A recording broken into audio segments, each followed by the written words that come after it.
Y, eh,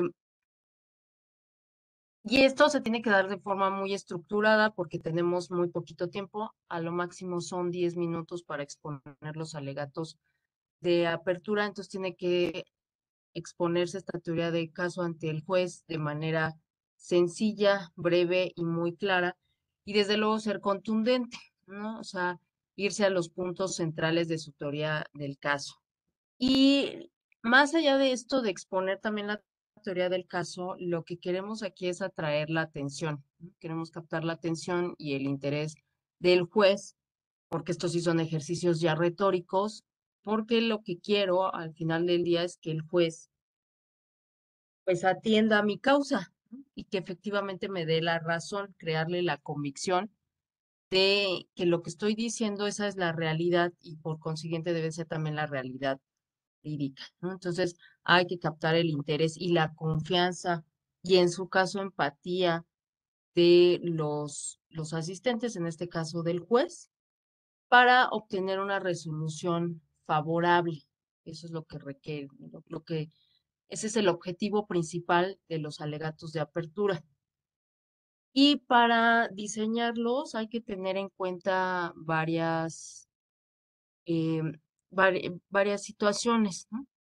Primero, hay que personalizar el conflicto, es decir, se tiene que ver que el abogado lo conozca, no como en la clase pasada que veíamos que el abogado estaba incluso buscando en el expediente, no conocía muy bien, o sea, eso no se tiene que notar. Tenemos que personalizar el conflicto de modo que se entienda muy claramente de qué se trata, de manera muy sencilla, sintetizada, y esto también para ayudar a que entienda el juzgador el impacto que va a tener la decisión que él dé, ¿sí? Sobre la vida de la persona y de su familia, por ejemplo, ¿no? Cómo va a trascender, por ejemplo, yo hubiera en esos alegatos de apertura de la pérdida de patria potestad, pues yo hubiera más atendido a estas partes inmediatas, ¿no? Es decir, bueno, aquí vamos a analizar la pérdida de patria potestad, la viabilidad de la pérdida de patria potestad, ¿no? Que, dicho sea de paso, va a trascender en la vida de la menor, le va a dar, en mi caso, si estoy defendiendo la pérdida, le va a dar mayor calidad de vida, va a hacer una estabilidad en su vida, ya que la va a ayudar a unificar a su familia. La unidad familiar ayuda al menor a un mejor desarrollo psicológico. Esto va a garantizar su libre desarrollo de la personalidad, etcétera, ¿no?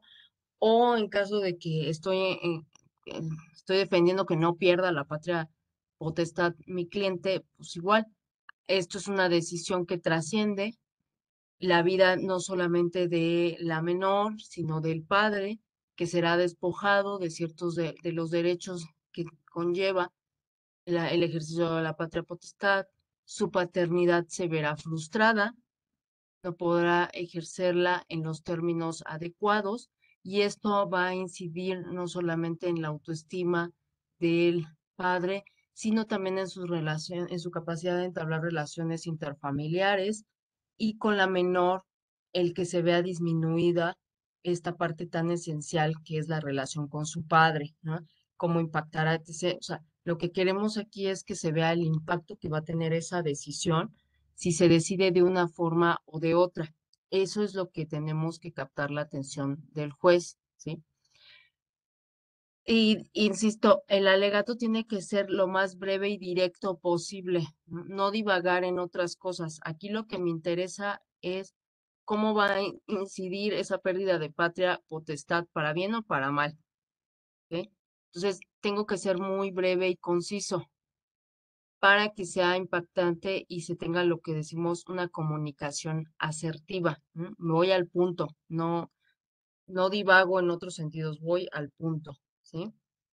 Porque si empezamos con alegatos muy extensos y que no vayan al punto, se pierdan, etc., lo único que estamos provocando es que pierdan la atención, que se aburran y esto no me conviene en lo más mínimo porque van a escuchar a la contraparte más y yo pierdo espacio, ¿no? Pierdo terreno, entonces eso no lo debo de permitir, ¿sí? No, en los alegatos de apertura también no recordar, planteamos la hipótesis jurídica, el marco legal y los hechos, el marco legal y las pruebas, ¿no?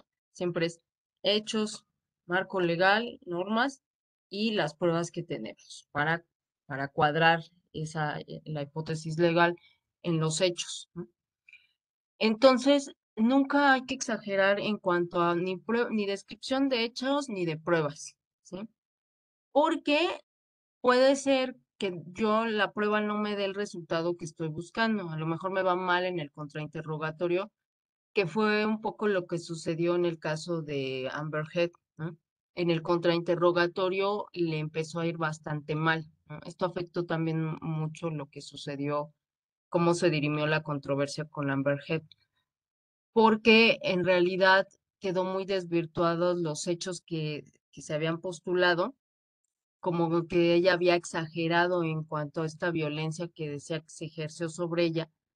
Entonces quedó más como que exageró y que las pruebas no eran suficientes porque estaban exagerados, mal dimensionados y mal contextualizados los hechos.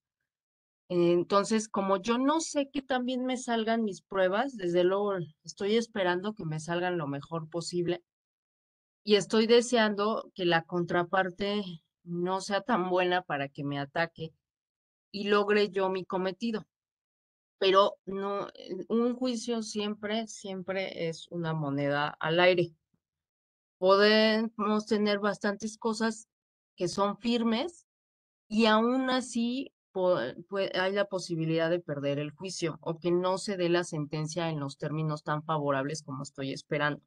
Bueno, en ese caso, por eso no es bueno que alardee acerca de pruebas o hechos, que los exagere porque solamente voy a evidenciar mi incapacidad para demostrar o voy a quedar en evidencia de que no cumplí con lo que yo mencioné en mi alegato de apertura. Y eso lo puede aprovechar la contraparte para en su alegato de clausura, pues señalarlo, evidenciarlo, enfatizarlo, ¿no? Miren, no logró su cometido, nunca se comprobó, como lo que pasó con Amber Heard, nunca se comprobó fehacientemente que ella hubiera sufrido esta violencia y que le haya causado los daños que sostiene, ¿no? Eso no se logró. Entonces, por eso no hay que no hay que alardear en nuestros alegatos de apertura respecto a los hechos y las pruebas, ¿sí? Porque es una forma de que el cliente y el abogado pierdan credibilidad, ¿no? Entonces, hay que presentarlas lo más claramente posibles y hasta ahí, ¿ok? Para no incurrir en esto, ¿sí? Entonces, hay que tener en cuenta, estos son los tres aspectos principales que debemos de tener en cuenta para diseñar que no podemos llegar a improvisarlos, tenemos que previamente establecerlos, ¿sí? Es muy importante, y ahorita vamos a ver algunos ejemplos y videos, es muy importante que los alegatos de apertura pi- elementos que vamos a mencionar ahorita, que ya también los mencioné, pero hay que reiterarlo. Esos tres elementos no pueden faltar. Y yo veo mucho alegato de apertura que no tiene estos tres elementos y son elementos que están fijados por la ley. No es una ocurrencia, no es que quede al arbitrio de las partes cómo se diseñan o qué elementos tienen que ser considerados, es que esos elementos tienen que estar siempre presentes, porque para eso se llama alegato de apertura. Si no tenemos estos elementos, pues estamos haciendo todo menos un alegato de apertura, ¿no? Así que hay que tener en cuenta y hay que mencionar y describir el elemento fáctico, ¿sí? Es que es la narración persuasiva de los hechos. Con persuasiva entiendo cómo narro los hechos a mi favor, ¿no? Desde luego, ¿sí? Para que cuadren con mi teoría del caso. Entonces, el elemento fáctico es la narración de los hechos de forma persuasiva. Tenemos luego el elemento probatorio que va a involucrar los medios de prueba, ¿no? Que van a ser presentados ante el juzgador para demostrar estos hechos que ya enuncié. ¿Eh? Y el elemento jurídico es tanto el marco legal, las disposiciones, las leyes, la jurisprudencia y también la doctrina que da soporte a la teoría del caso, ¿no? ¿Dónde estoy respaldando esa teoría del caso? ¿No? Entonces, tiene que ser elemento fáctico, probatorio y jurídico, ¿sí? Estos elementos deben de estar presentes también, por eso es importante, en los alegatos de clausura, ¿sí? En los alegatos de clausura los vamos otra vez a invocar a estos elementos, porque aquí voy a hacer, en los alegatos de apertura hago promesas probatorias, ¿sí? ¿Cómo queda? Probatorias que voy a recuperar en los alegatos de clausura. Quedó claramente demostrado que no le interesa su paternidad al señor, al demandado, debido a todas las inconsistencias que han quedado evidenciadas, incumple constantemente con la pensión de la niña, no la ve, etc., ¿no? Entonces, hay que evidenciar esas promesas probatorias que hice en los alegatos de apertura, hay que evidenciarlas en los alegatos de clausura, ¿sí? Porque los alegatos de clausura, que ya veremos en las siguientes sesiones, son una contraparte a los alegatos de apertura, ¿sí? Y será la última oportunidad de esta contraparte de los alegatos de apertura, que son los alegatos de clausura, es la última oportunidad que tiene el abogado para convencer, para generar esta convicción en el juzgador. Tenemos que diseñar los alegatos de apertura, o sea, cómo hacer nuestro borrador, cómo darles estructura, ¿sí? Eh, Depende mucho de cómo el abogado cuál es el estilo del abogado, qué posición tiene, si está defendiendo al actor, al demandado. Dependerán mucho cómo varíen. Sin embargo, hay una estructura común que sí podemos seguir. ¿Y cuál es? La introducción, que también invoca un título, siempre se les pone un título llamativo a los alegatos de apertura, ¿ok? Entonces, eso implica la introducción, un cuerpo o contenido principal donde ya voy a describir y la conclusión, ¿no? Siempre, ¿no? Introducción, cuerpo, desarrollo y conclusión.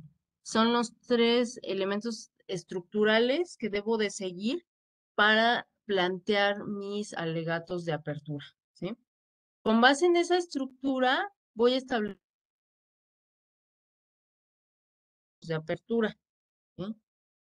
Por ejemplo, hay que realizar las primeras diligencias para preparar unos alegatos de apertura. Para ello es necesario, antes de prepararlos, que el abogado sopese lo siguiente o evalúe lo siguiente.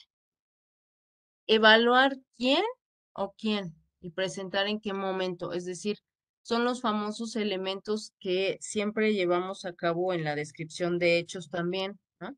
Modo, tiempo y lugar, que también un contrato tiene que tener los modo, tiempo y lugar de la obligación, cómo se va a cumplir, cuándo. Mismo vamos a considerar eso, modo, tiempo y lugar. Y esto con algunas preguntas sencillas. Evaluar, ¿qué vamos a evaluar? ¿O quién va a presentar? ¿En qué momento serán presentados? ¿Sí? Hacer, ¿no? Eh, Tengo previamente también, antes de, o sea, preguntarme todo eso, conocer bien los hechos para describir modo, tiempo y lugar de manera sintetizada, rápida.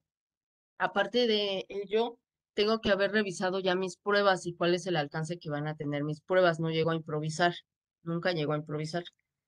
Tengo que revisar detalladamente qué pruebas tengo, cuáles las voy a presentar, si son viables, si no son viables, los testigos, cómo están los testigos, preparar a los testigos, ¿no?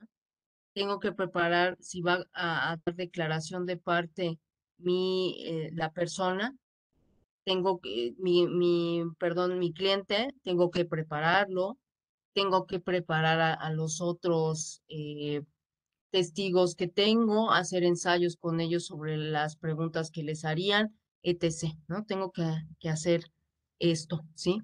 No lo puedo dejar a un lado porque si no conozco el alcance y también no noto en qué le falla, que se pone nervioso, que aquí y allá, esto no me va a ayudar. Bueno, todo eso lo tengo que proyectar, que ver con antelación antes de diseñarme mis alegatos de apertura, ¿no? Lo tengo que considerar para diseñar mis alegatos de apertura, ¿ok?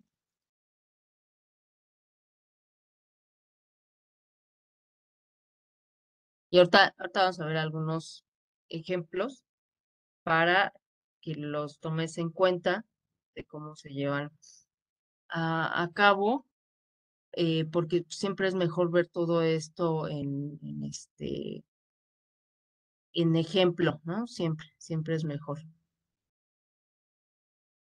Hay que establecer, visto ya las pruebas y haberlas preparado, también con los peritos entrevistarme, ¿no? Conocer el alcance del peritaje. A ver, aquí tenemos, como no somos nosotros expertos, pues necesitamos que nos asesore muy bien el perito en el alcance, etc. ¿Ok? Tengo que establecer entonces también el orden de pruebas y testigos y expertos. ¿Cómo las voy a ir presentando? ¿Sí? ¿De qué manera? ¿Ok? Los testigos, quién va primero, con quién cierro, etc. ¿Ok? También tengo que analizar para saber me voy a dar una idea para los contrainterrogatorios. Tengo que analizar las pruebas de la contraparte, ¿sí? ¿Qué pruebas trae, con qué cuenta, qué es lo que pretende probar con ellas, cuál es el alcance y valor probatorio de lo que está presentando? Todo eso lo tengo que analizar, ¿sí? Y esos, esos son los alegatos de apertura para empezar a diseñarlos, ¿ok? Apenas estamos, ahora sí que como cuando hacemos un trabajo que nos preguntamos, bueno, ¿qué hago primero? ¿Qué escribo primero? ¿Por dónde empiezo? ¿Ok? Bueno, así estamos aquí también en nuestros alegatos de apertura. Después ya, ahora sí me voy al diseño de la introducción de los alegatos de apertura, como segunda parte. En la introducción de los alegatos de apertura hay que presentar el tema y un resumen de la teoría del caso. ¿Ok? Puede ser presentarlo y sintetizarlo, a través de un título muy llamativo que me evoque lo que está pasando con el caso, ¿no?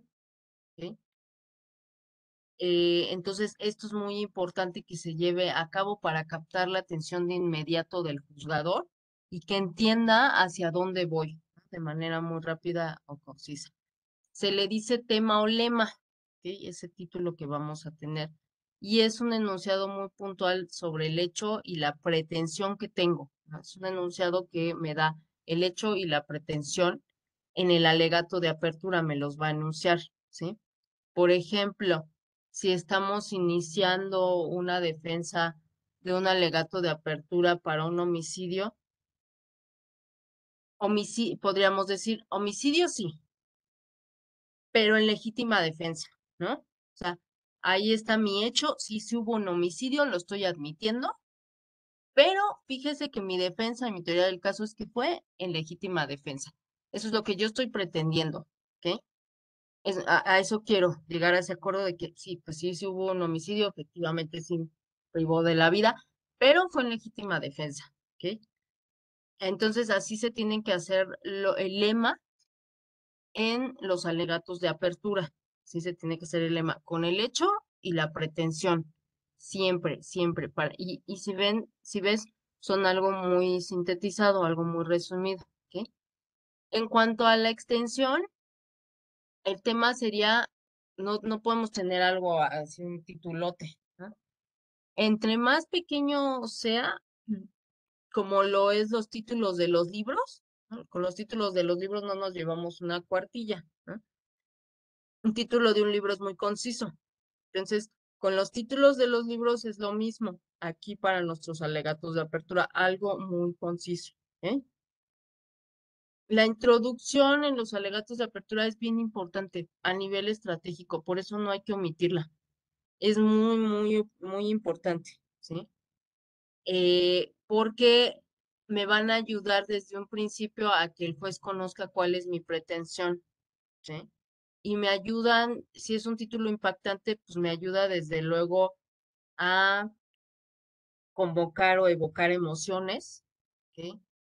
A que las personas se intriguen y captar su atención, porque lo que quiero es impactar a los presentes, quiero inspirar sus emociones, es decir, estoy convocando a letos, al patos, ¿no?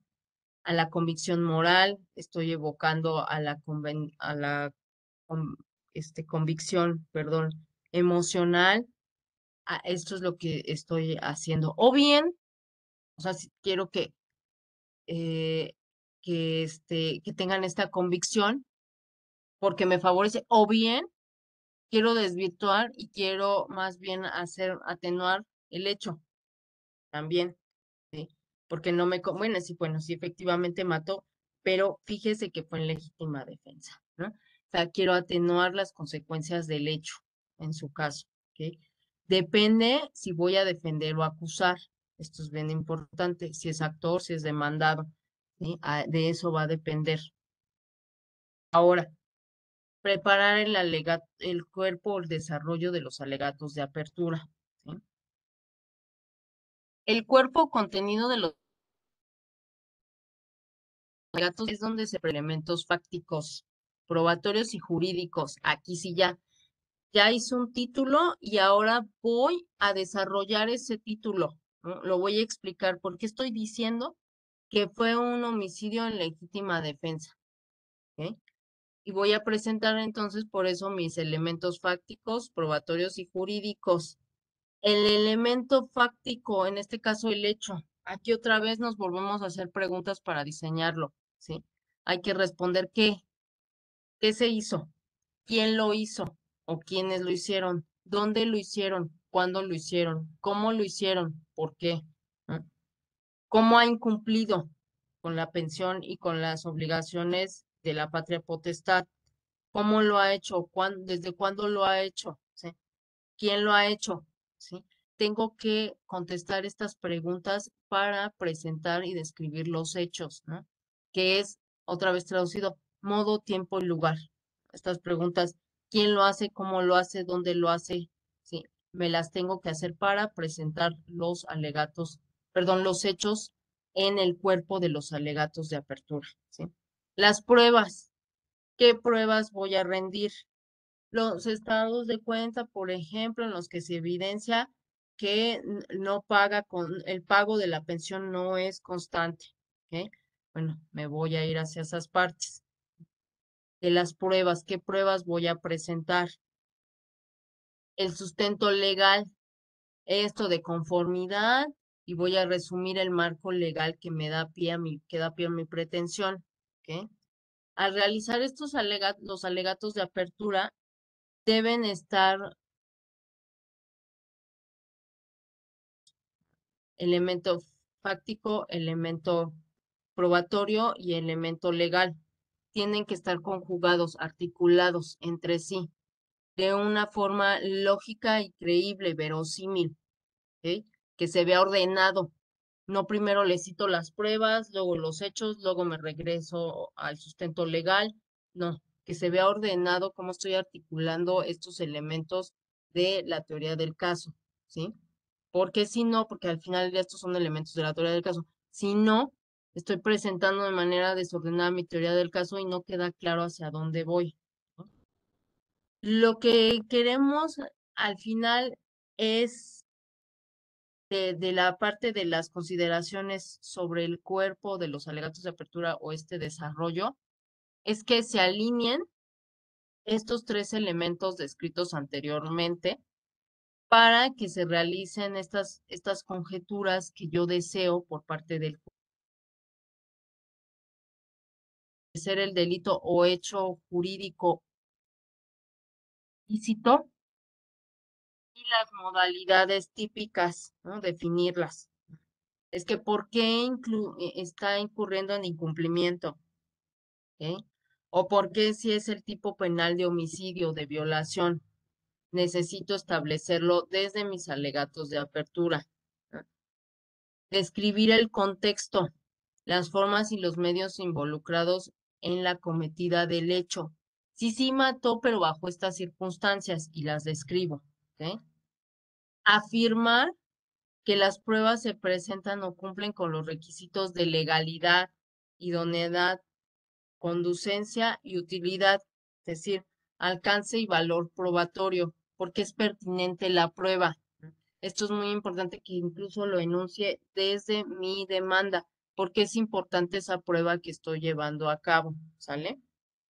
Tengo que considerar esto, ¿sí? No nada más es el desarrollo pues ya puse los elementos, no, los tengo que articular y tengo detalladamente que definir el tipo penal o el hecho jurídico en el que ha incurrido la persona, ¿sí? Por ejemplo, el incumplimiento, describir el incumplimiento de la obligación alimenticia, por ejemplo, describo el contexto de los hechos establecidos, ¿no? Y también el nivel de culpabilidad o de participación de la persona que estoy acusando, ¿ok? Tanto si es en materia penal como en otro tipo de materia como mercantil por alguna deuda que tenga la persona, ¿sí? Que precisar el nivel de participación de cada imputado, ¿sale? Y afirmar cuál es la pertinencia de las pruebas, cuál es su alcance y valor probatorio. Esto es muy importante, ¿sí? Las consideraciones sobre el cuerpo de los alegatos de apertura de la defensa también lo tenemos que llevar a cabo, ¿no? El abogado, tanto el defensor como el abogado de la parte actora, ¿sí? Tienen que tener algunas consideraciones o identificar cuál es la precisión de la acusación, ¿sí? Y esto donde lo veo, pues también cómo en qué términos me están contestando, qué es lo que me imputan a mí, que incumplí con tantos pagos, pero no fue así. Bueno, esto lo tengo que notar desde cómo me está contestando los hechos, ¿no? Para identificar la simplicidad. Yo sí te hice pagos a capital, pero tú no los tomaste en cuenta, ¿no? Y ahorita estás alegando que te debo tanto, pero yo te hice abonos a capital, no para que y tú intransigentemente los aplicaste a intereses, pero yo fueron abonos a capital. Así que no te debo tanto como mencionas. Bueno, hay que identificar estas imprecisiones en la acusación, ¿sí? Es muy importante. Y para eso, pues tengo que leer lo que está haciendo la contraparte. Si no, pues difícilmente voy a conocer cuál es el alcance de lo que me está alegando y hacia dónde quiere llevarme la contraparte, ¿sí? Hay que resaltar las debilidades también del ofrecimiento probatorio realizado por la parte acusatoria. Esto es importante. Por eso los alegatos de clausura eh, evidenciamos mucho estas partes, pero ya las empezamos a tomar en cuenta desde nuestros alegatos de apertura, ¿sí? Entonces hay que resaltar las debilidades de acusatoria. Hay que establecer las promesas probatorias concluyentes que van a despertar este interés y convicción de, de conocer los medios de prueba, el alcance de los medios de prueba, ¿sí? Recordar que, bueno, medio de prueba son todas estas pruebas que tradicionalmente vienen enunciadas así en los códigos de procedimientos, ¿ok? Confesional, que en su caso aquí no se utiliza, sino que es la declaración de parte, testimonial, peritaje, la instrumental de actuaciones, la inspección judicial, etc., ¿no? Bueno, esos son los medios de prueba.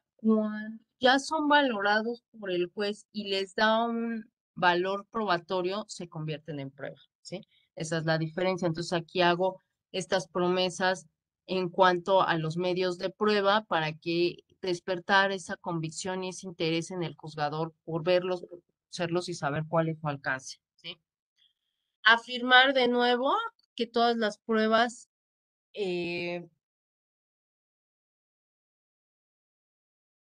pruebas tienen este valor probatorio, alcance y valor probatorio y que son pertinentes e idóneas para la causa. Esto es muy importante siempre reafirmarlo. De hecho, cuando ofrecemos pruebas lo tenemos que hacer porque si no nos desechan la prueba y ahí de todas maneras lo tenemos que recuperar en los alegatos de apertura, ¿sí? Y por último, el cierre o la conclusión de los alegatos de apertura, ¿sí? Los alegatos de apertura se deben cerrar con una petición específica y clara. Así, igual como hicimos el título, también aquí una petición específica y clara de que se atienda a mi pretensión, ¿sí? En cuanto a si es una sentencia condenatoria o absolutoria, ¿ok? Y la aplicación de la pena correspondiente o de la sanción jurídica correspondiente, ¿no? Por parte del abogado acusador y desde luego el abogado defensor siempre va a pedir la absolución del imputado o que no se le aplique determinada hipótesis legal, ¿sí? Es bueno que se incluyan otros aspectos, por ejemplo, destacar a los datos particulares o del acusado o de la parte actora y demandada para retomar nuevamente el lema o tema del caso, ¿sí? O sea, recuperar lo que dijimos en la introducción, en el título, ¿sí? Y si queremos resaltar algunos aspectos de, bueno, aquí tenemos la historia de una víctima que fue llevada a los extremos hasta que para defenderse tuvo que privar de la vida a su agresor, ¿no? Por ejemplo, ¿no? Este tipo de situaciones las podemos evidenciar porque queremos que también se conozca el contexto de la persona porque me favorece. Esto es importante, ¿ok? Algún, y aquí, nada más déjame lo busco. Tengo algunos en video, pero este te lo voy a leer.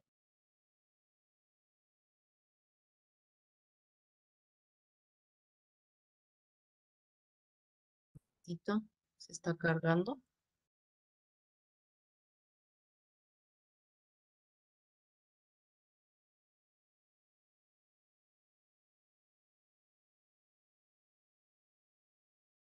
Ok, listo. Su señoría, la defensa inicia el alegato de apertura con la siguiente interrogante. ¿Debía mantenerme inmóvil ante un peligroso acto de agresión contra mi vida? Un homicidio sí, pero legítima defensa. Así es, su señoría. Es dudoso lo manifestado por el señor, por la fiscalía, en su alegato de apertura, explicando la teoría del caso. Porque el 1 de enero de 2020, ahí van los hechos, mi cliente fue objeto de un intento de robo agravado por parte de un sujeto que portaba un arma de fuego como medio de intimidación, situación ante la cual mi cliente reaccionó en defensa propia y que tuvo como consecuencia la pérdida de vida del atacante, lamentablemente. Acto por el que ahora mi cliente es imputado por un hecho amparado en el artículo 150 del Código Penal. En el desarrollo del juicio oral, esta defensa demostrará que mi cliente es responsable del delito en materia de investigación, ¿no? Estos son ejemplos de cómo se dan los alegatos de apertura, cómo se abren, ¿no? Tanto para si es parte dada como defendida, sí, como si es abogado defensor, como abogado que está acusando. Bueno, esto es un ejemplo de cómo se pueden hacer, ¿ok? Se deben de considerar esenciales y críticos para una audiencia de juicio oral. No es a la ligera, porque es nuestro momento que tenemos para hablar. Normalmente no nos van a dejar hablar tanto. Como tú viste en las audiencias, es muy rápido y el juez lleva la dirección y solamente nos regala esos minutos para hablar libremente lo que queremos. Entonces hay que aprovechar esos elementos que tenemos, no los podemos dejar así al garito, tenemos que aprovechar los elementos que tenemos.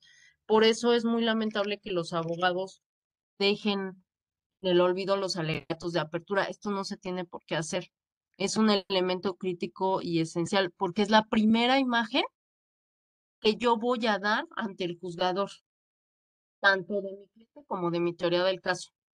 Por eso son tan importantes. No es Algarito que se dejen estos alegatos de apertura. ¿No? Hay no dejarlos así de improviso, de ay, pues sin problema, ¿no? Ahorita como los abogados digan, y ay, sí, ahorita veo que le digo, cómo le hago, qué choro le aviento. No, o sea, eso hay que evitarlo, esas son malas prácticas, porque la oportunidad de comunicarle al tribunal, de comunicarle al juzgador mis pretensiones y de lograr realmente que crearle esta convicción de por qué mi teoría del caso es la idónea, ¿no? Porque perfectamente cuadran los hechos con las pruebas y las pretensiones, ¿no? Entonces, y hay que hacerlos de manera estructurada, ordenada y concisa. No son nada más por hacerse, no es nada más porque los estoy haciendo y ya porque me toca y me dicen que los tengo que hacer. La mayoría llegan con esta actitud de, ah, bueno, pues de qué iba? No, no, porque estamos perdiendo una valiosa oportunidad y esto no lo podemos hacer. Ah, es muy importante que lo tomemos en cuenta, que seamos serios con los alegatos de apertura, que no estamos jugando. La vida incluso de alguien, porque le voy a cambiar la vida si no gano o si pierde el juicio, se le va a cambiar la vida a la persona. Entonces tengo que tener esta esto en consideración, ¿sí? Entonces, aquí lo que queremos, pues, es mitigar esto que es tan preponderante en los juicios mexicanos, que es el elemento escrito. Queremos atenuar esa parte, ¿ah? Y queremos centrarnos en una metodología que nos ayude a establecer de manera oral la convicción de las personas y y producir una convicción en las decisiones judiciales, ¿sí? Eh, Hay que contextualizar, modo, tiempo, lugar es importante, ¿sí? Cumplir con los principios procesales que nos están enmarcando, eso también es importante, ¿sí? Y considerar que este criterio que son los alegatos de apertura son esenciales, ¿sí? Para presentar mis pretensiones. Al final del ¿sí? Entonces, en los alegatos de apertura del juicio oral, quieren exponer este ejercicio estratégico que abona ¿sí?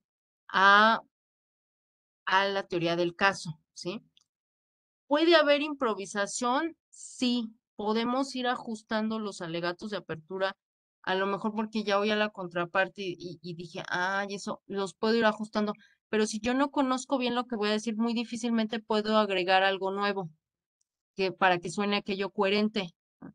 Porque porque de por sí ya estoy improvisando, entonces no hay que hacer eso, pero puedo también improvisarlos de manera pertinente, de manera ordenada, lo puedo hacer dependiendo de lo que dijo la contraparte, ¿sí?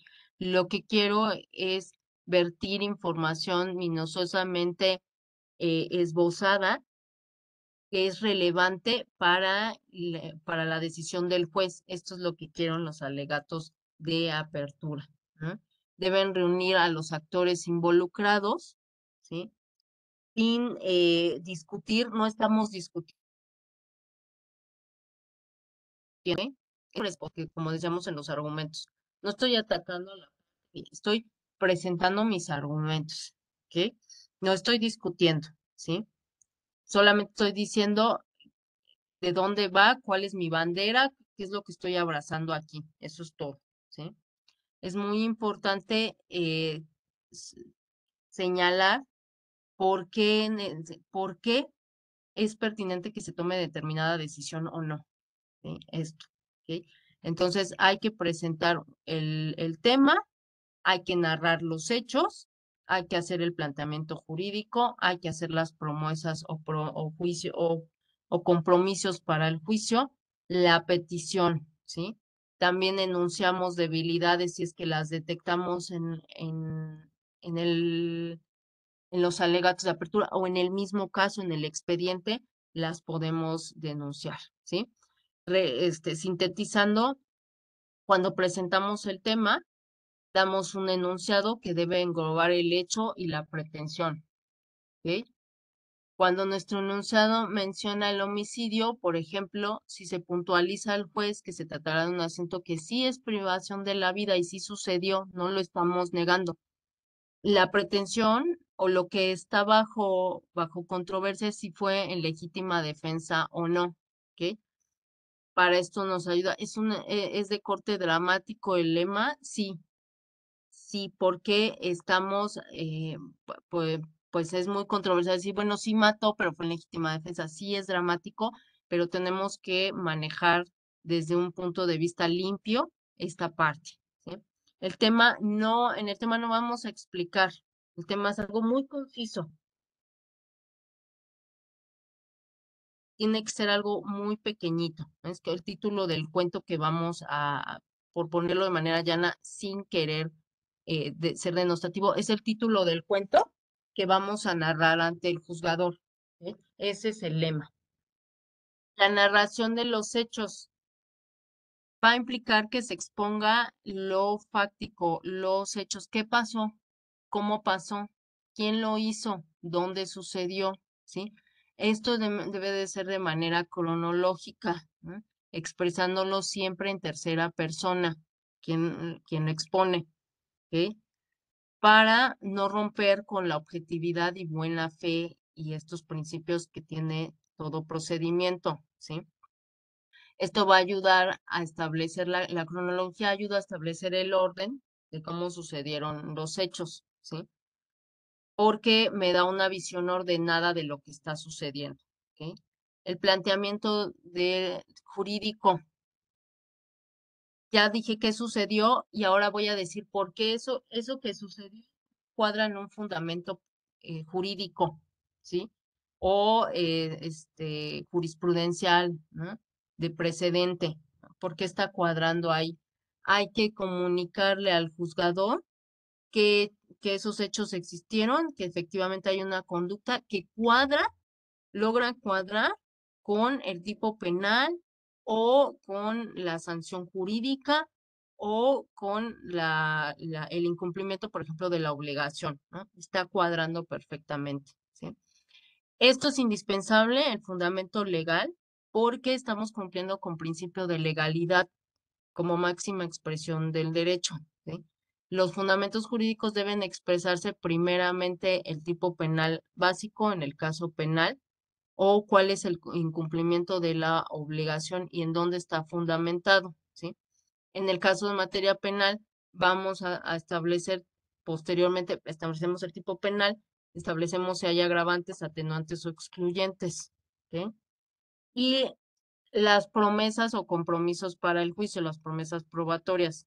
Ya dije qué pasó, en dónde cuadra, y ahora tengo que mencionarle al juzgador en esa audiencia que habrá testigos que vendrán y sostendrán y dirán lo que saben y conocen, ¿no? Que se apoyará en qué es lo que hablarán los testigos y qué van a ayudar a establecer estos testigos, a qué convicción me van a hacer llegar los testigos, ¿no? A través de este medio de prueba, ¿sí? Entonces, eh, en esto hay que ser muy prudentes, por cierto, porque puede ser que el testigo luego me falla, luego da mala declaración porque están muy nerviosos, entonces tengo que ser prudente en la forma como lo haga y cómo atenúe si hicieron algo mal en el alegato de clausura, cómo lo voy a atenuar, ¿no? Entonces hay que hacerlo de manera prudente cuando exponemos estas promesas, ¿sí? Es muy importante denotar también aquí o evidenciar, enfatizar debilidades y falta de experticia en el manejo de la teoría del caso de la contraparte, si tenemos oportunidad, ¿sí? En la parte final, cuando estoy alegando, estoy concluyendo mi alegato de apertura, ¿sí? Debo de relacionar lo fáctico, la exposición de hechos, con el fundamento legal y las pruebas que tengo para que cuadre con ese fundamento legal, ¿sí? Y voy a solicitar la pretensión, es decir, que sea declarado este homicidio en defensa, en legítima defensa, ¿no? O que sea declarada la pérdida de patria potestad, ¿no? Es mi petición, la voy a reafirmar en la conclusión de mi alegato de apertura, ¿ok? Esto es importante que lo haga, ¿no? Incluso puedo sugerir, si es tipo penal, puedo sugerir la punibilidad del, del hecho, de la conducta, ¿sí? Entonces, también podemos enunciar debilidad, como decía yo, de la teoría del caso, de la contraparte, de sus pretensiones, sí lo puedo hacer como una forma de también enunciar que se lleve a cabo, se desahogue de manera leal y honesta el juicio, ¿no? Decir, bueno, ya desde aquí no se logra probar, porque tanta sangre, no quedan, no queda claro por qué si dice que se cayó de las escaleras, se desangró, cuando usualmente cuando alguien cae de las escaleras se producen este tipo de lesiones, etc., etc., pero no sangrados tan masivos como el que tuvo, como el que presenta la víctima, ¿no? O sea, desde ahí podemos evidenciar cuáles son estas inconsistencias que hay para de las pretensiones que tiene la contraparte con su teoría del caso, ¿sí? Entonces, es muy necesario que hagamos, esto es un trabajo jurídico intelectual, ¿sí? Tenemos que ser muy precisos y prudentes al momento de establecer nuestros alegatos de apertura, ¿vale? Hasta aquí, ¿tienes alguna duda? No, mis. Muy bien. Entonces, vamos a ver algunos tips y algunos ejemplos de alegatos de apertura, ¿eh? Entonces, déjame, ¿dónde los tengo?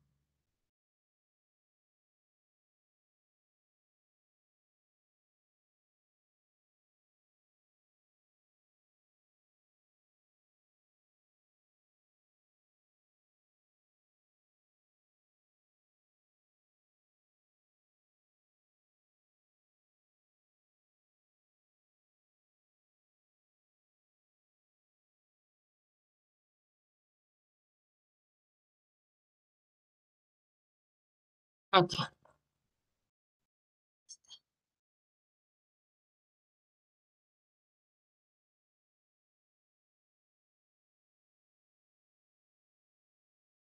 Tu pasión. Gato de apertura, justamente, ahí les va. Algunos tips, no quiero detenerme en esto, pero cosas así para que ustedes reflexionen. Primera consideración en el alegato de apertura, es oportunidad de causar presión. Ojo con esto, una buena primera impresión. Hay muchísimos estudios psicológicos, esto que les voy a decir no es jurídico, no es normativo, tiene que ver con otra cosa, pero creo que sirve para la práctica. Hay muchísimos estudios psicológicos que demuestran que las personas, nos guste o no, nos guiamos en cierta medida, en algún porcentaje, nos guiamos por la primera impresión que nos da otra persona. Entonces, si de repente en la formulación de un alegato de apertura el juez se percata o se lleva la impresión, no necesariamente correcta, pero se lleva la impresión de que es un abogado que no prepara el asunto, que es un abogado que no conoce los detalles del caso, que no estudió bien la carpeta, que no sabe articular bien su presentación argumentativa, pues ahí el abogado va a tener una desventaja. O sea, luego cambiar esa primera impresión, pues es muy difícil y esto nos pasa en la vida cotidiana a muchos de nosotros. Sí, la primera impresión, que luego te das cuenta cómo a lo mejor con el paso del tiempo caes, ¿no? Y dices, oye, esa primera impresión que me causó fulano, sutano, perengano, no era así. Pero la psicología humana funciona de esa manera. Nos puede gustar o no.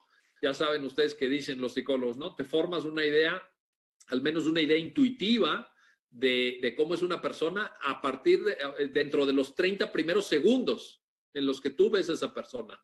Entonces, por eso siempre es importante causar esa buena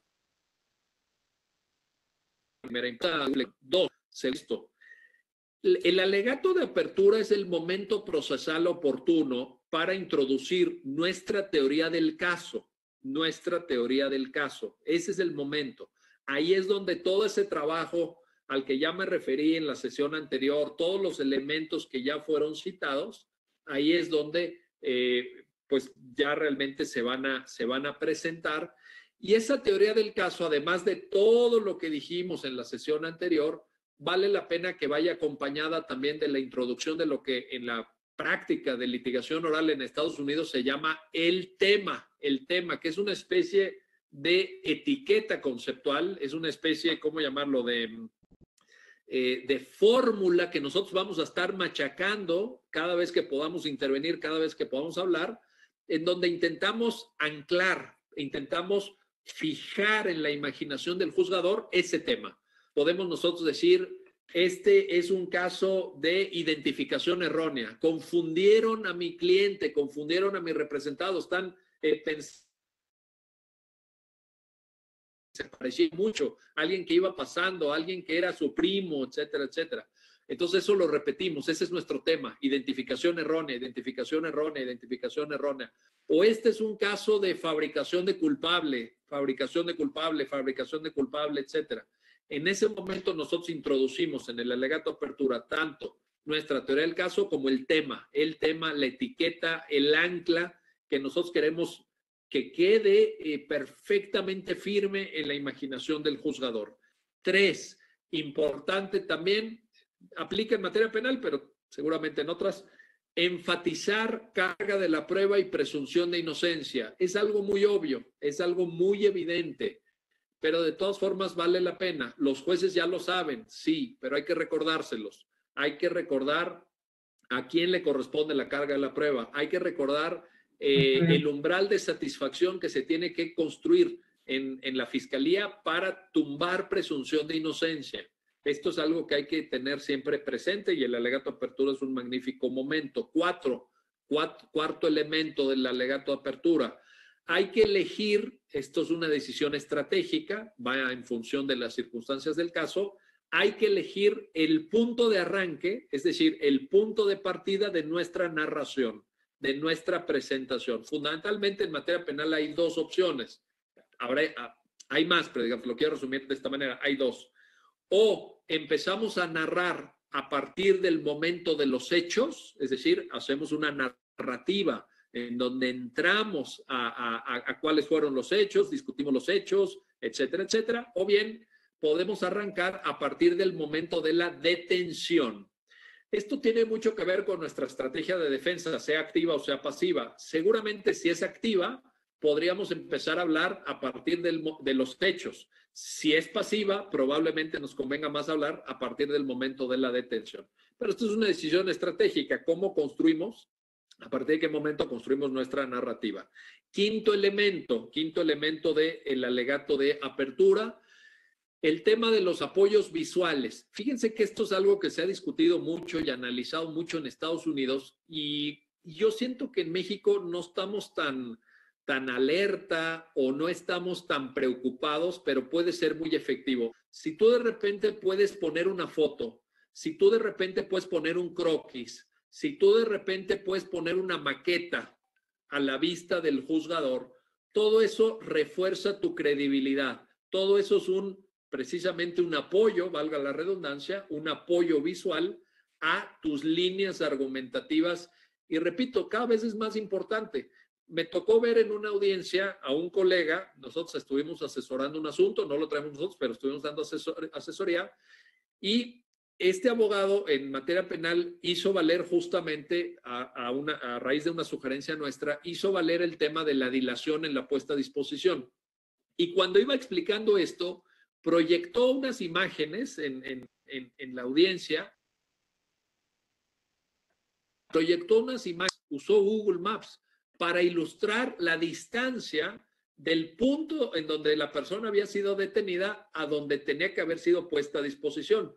Y entonces Google Maps te decía por dónde irte, es decir, te sacaba digamos, la raya esta de las calles, etcétera, y te daba un estimado del tiempo que tardarías en ese trayecto.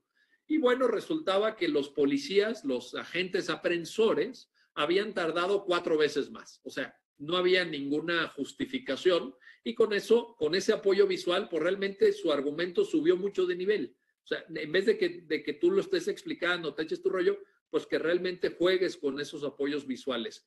En Estados Unidos hay toda una industria sobre esto. Hay la industria de los paralegals, los apoyos a la litigación, ¿verdad? O sea, esta es una regla en toda presentación de apoyos visuales en audiencia oral. Los apoyos visuales tienen que tener cierta calidad. Si vas a llevar un dibujo mal hecho, ¿no? Que hizo ahí tu hijo que está en primero o secundaria, pues no lleves nada. Si vas a proyectar una foto donde no se ve nada, una foto donde pues nomás se ve ahí oscuro, pues entonces ¿para qué vas a proyectar la foto si no se puede interpretar? Esto hay que cuidarlo mucho. Listo. Vamos a Antes de comenzar, estimada comunidad, Gato de apertura, justo. ver este. Tu pasión por... Ay,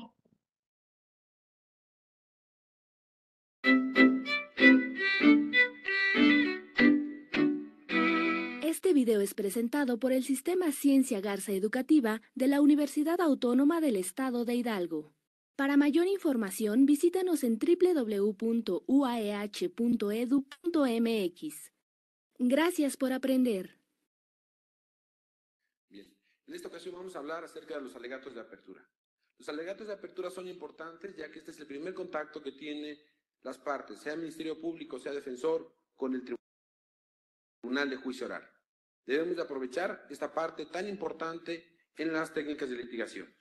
Hay ciertas recomendaciones que debemos de seguir en los alegatos de apertura. La primera de ellas es que seamos claros. Nuestra exposición debe utilizar términos claros y precisos para que el tribunal pueda comprender la teoría del caso que estamos exponiendo. Es muy importante que no formulemos conclusiones. La prueba aún no se ha desahogado y por ende no podemos argumentar ni podemos concluir acerca de prueba que no ha tenido su desahogo durante la etapa de juicio. Otra parte importante en los alegatos de apertura es que sean breves. La brevedad es parte importante ya que la atención del tribunal puede ser limitada y debemos de aprovechar el lapso que se nos concede para exponer nuestros alegatos de apertura. Debemos ser cuidadosos con los detalles. Nosotros, si bien es cierto que tenemos un panorama acerca de lo que declararán los testigos, no sabemos con toda precisión cuáles son los detalles que darán en juicio. Por ello, no es recomendable que abundemos en los detalles. Debemos de aprovechar el comienzo. Al inicio de nuestros alegatos de apertura, debemos de utilizar una frase en la que se resuma el caso. Por otra parte, es muy importante que no demos opiniones personales. Lo que le interesa al tribunal son los hechos motivo de juicio. Nuestras opiniones personales como el pienso, el considero o yo opino o bajo mi percepción son excepciones que no son admitidas en los alegatos de apertura. Es muy importante que no exageremos la prueba. Puede ser que al exagerar la prueba el testigo no declare lo que le prometimos al tribunal. Es importante también que le demos un rostro humano al conflicto. No hablemos de sujeto activo, de sujeto pasivo. Hablemos de las personas cuyos intereses están en conflicto. Hablemos de Pedro, hablemos de María, hablemos de ellos. Por otra parte, finalmente hablaremos de la estructura de los alegatos de apertura. En los alegatos de apertura debemos de utilizar la introducción, que es regularmente una frase en la que se resume el caso. Esta frase puede ser relativa a un acontecimiento importante o puede ser una frase elaborada por un pensador importante. Por otra parte, debemos de identificar los intervinientes. Identificar a los intervinientes significa que debemos de humanizarlos. Tenemos que decirle al tribunal quién es el imputado, sus características personales, sus vivencias y cómo es que llegó al conflicto. Debemos de contextualizar en qué momento y bajo qué circunstancias se dio el hecho que le presentaremos al tribunal. Por otra parte, debemos de describir los hechos. Se trata de hacer una narrativa de manera ordenada, de manera clara, de manera precisa. Y finalmente, debemos de concluir. Y al concluir, se trata de adelantar qué es lo que nosotros pretendemos, cuál es nuestra pretensión, cuál es nuestro objetivo. Y tenemos que hacer peticiones concretas. ¿Queremos la absolución o queremos la condena? Tenemos ciertas recomendaciones. Y estas recomendaciones son, básicamente, contar una historia, ser breve.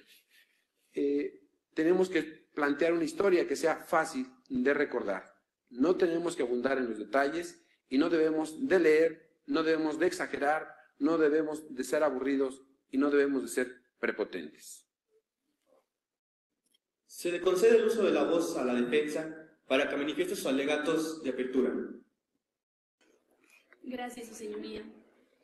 A los culpables es más fácil elegirlos que encontrarlos, más el planeó. Honorable tribunal, el día de hoy se podrá demostrar, más allá de toda duda razonable, que Enrique Cruz Rubalcaba haya sido la persona que el día 17 de febrero de 2013, aproximadamente a las 8:30 horas, haya cometido el hecho que se le atribuye.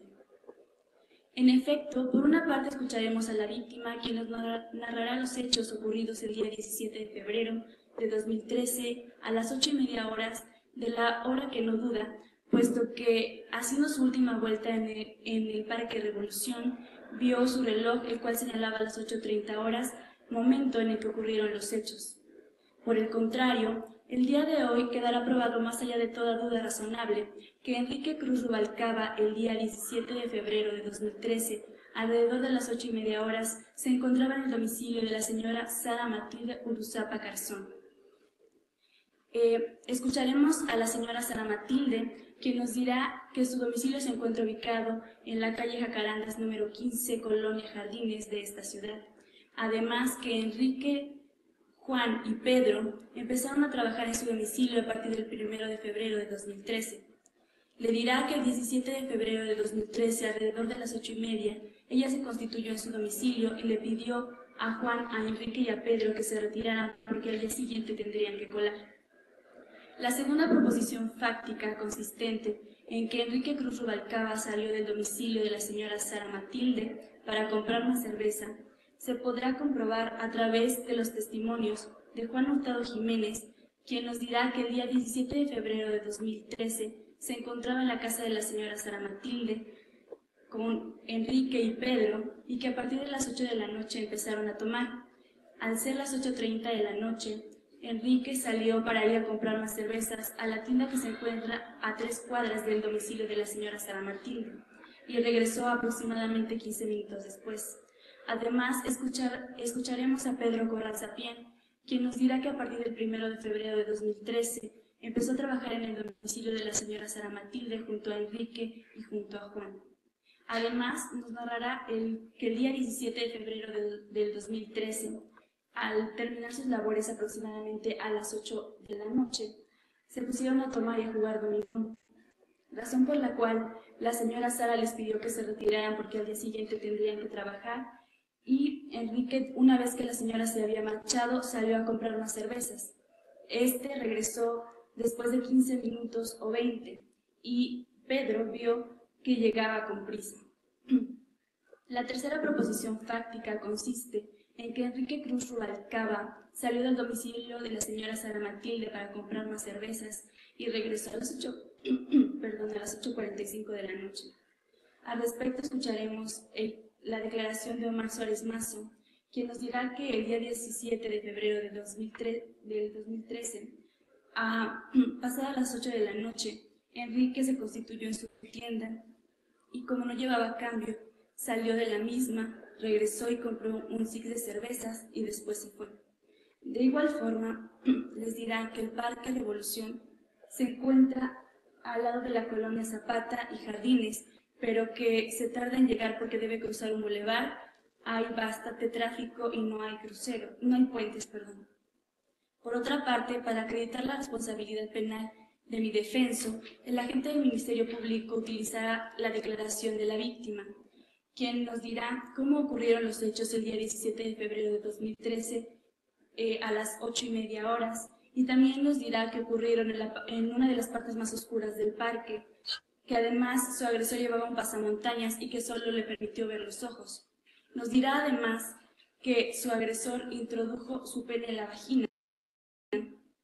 Sin embargo, escucharemos a la perito Marilú Buenrostro Saldívar, quien nos dirá que una vez realizado el examen vaginal,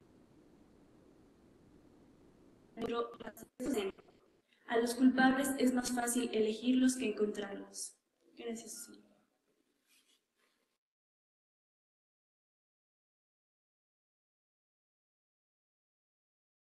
Sí.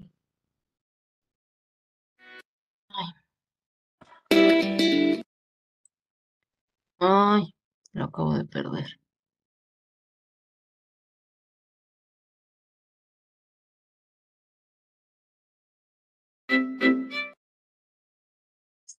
Tu pasión.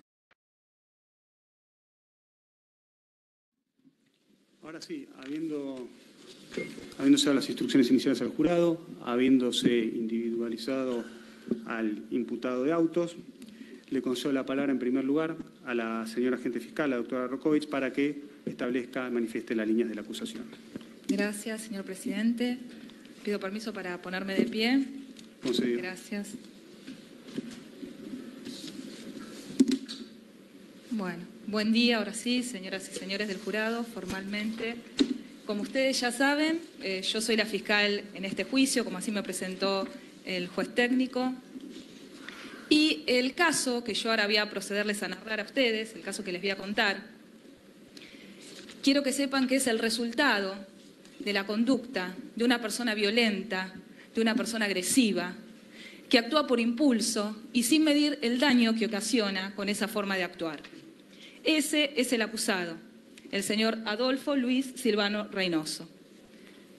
Y así es como actuó el día 1 de noviembre del año 2014 en el interior del comercio de la ferretería, que estaba ubicada en la avenida Argentina, a la altura 1052, esto es en la localidad de Tristán Suárez, en el partido de Seiza. Ese día, en horas de la tarde, alrededor entre las 16 y 17:30 horas, se encontraba la víctima, Miguel Nahuel Gómez. Miguel Nahuel Gómez había ido al comercio porque había comprado una pintura asfáltica, brea, anteriormente, y había ido a reclamar por el estado de ese producto, porque a entender de Gómez tenía agua, esa brea, y no podía terminar el trabajo para el cual lo había comprado. Encontrándose Nahuel Gómez en el negocio, se produce un intercambio de palabras por esta situación, se generó una discusión a raíz de esta situación. Y cuando Nahuel Gómez se está retirando del lugar, cuando Nahuel Gómez se está yendo del lugar, con la intención de matarlo, el acusado, Reynoso, tomó una barreta de hierro macizo, pesado, y teniéndolo a Gómez de espaldas con la intención de matarlo, le da un golpe. Perdón, porque se va el sonido.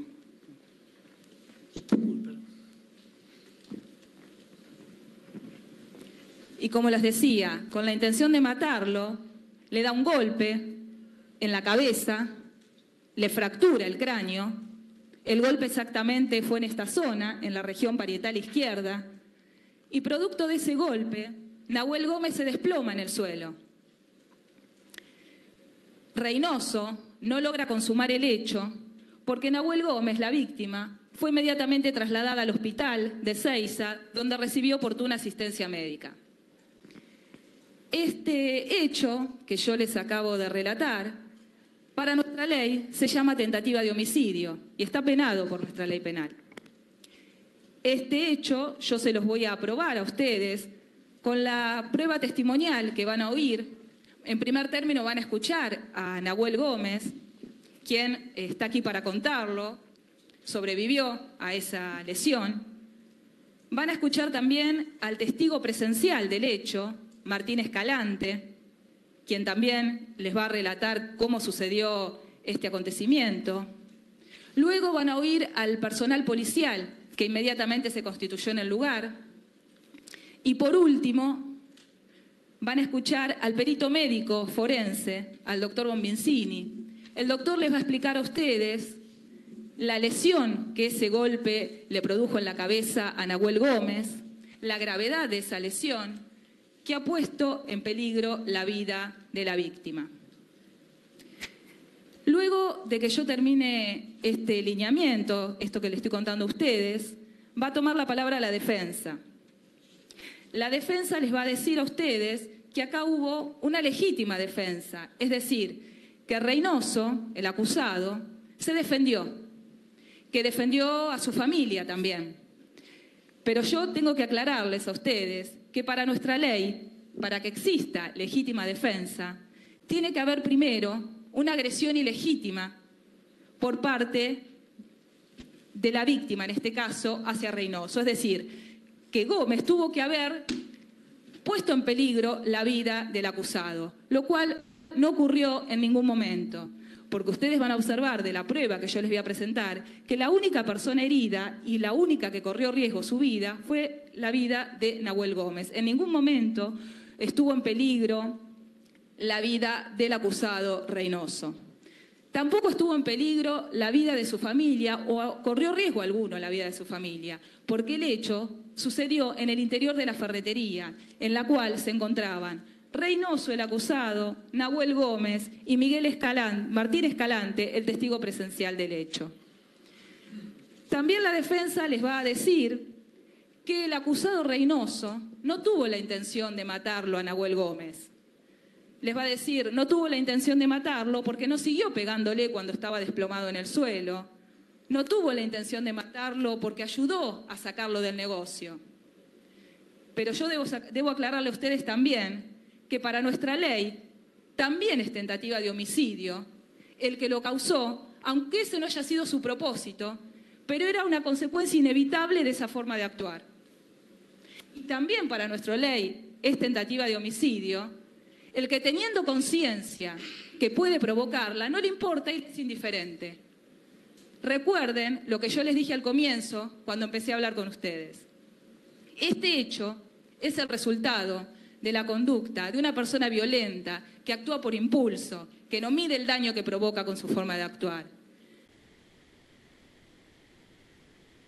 Y posicionado del hecho en el interior de la ferretería, cuando Nahuel Gómez se está yendo del lugar, se está retirando, el acusado, teniéndolo de espaldas, sin ninguna posibilidad de defensa por parte de la víctima Gómez, le efectúa con una barreta de hierro macizo y pesada un golpe que fractura el cráneo. Entonces aquí me detengo y digo, ¿cuál es la intención de Reynoso? La prueba que yo les voy a traer y que ustedes van a oír atentamente, seguramente, les va a mostrar esto que yo les estoy diciendo. Y les reitero que para nuestra ley eso se llama tentativa de homicidio. Al momento ustedes de deliberar, le pido que tengan muy en cuenta esto que yo les estoy diciendo, que tengan en cuenta el instrumento con el cual se cometió este hecho, esa barreta de hierro macizo con la cual se le fracturó el cráneo a una persona, y emitan un veredicto de culpabilidad del acusado. Una señora atención que me ha brindado. Gracias, doctora.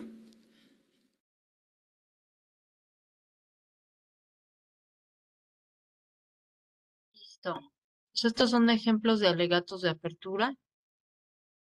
Como ves, recapitulan todo lo que estuvimos señalando, hacen estas promesas probatorias y evidencian las partes débiles o inconsistentes de la contraparte, ¿sale? Entonces, lo voy a dejar hasta acá. Silvia, la siguiente semana ya empiezan las evaluaciones y necesito, por favor, que sí termines de hacer todas tus actividades, que son bastantes, porque ya, ¿cómo se llama? Sí, nada más Sí. le puedo pedir que me mande como el mail en las ligas y especificándome. Es que luego se me olvida, ese es mi tema. Ok, Entonces, te voy a volver a mandar, ahí están en Algebraics, pero te las voy a volver a Sí, mandar Miss, porque pero sí por estuve, mail. ok, Entonces, porfis. sí, está bien. Como tú te acomodes, nada más porque si no, no voy a tener elementos con qué evaluarte, ¿no? Y eso Sí, me ya sé, preocupa. ya sé. Entonces, ahorita, terminando la clase, me pongo a redactarte un mail donde te conjugue todas las actividades, porfa. Te las Sí, Miss. encargo. Datos de clausura, sí, por favor. Sí, Cuídate mucho. igual, Miss, gracias. Gracias, bye.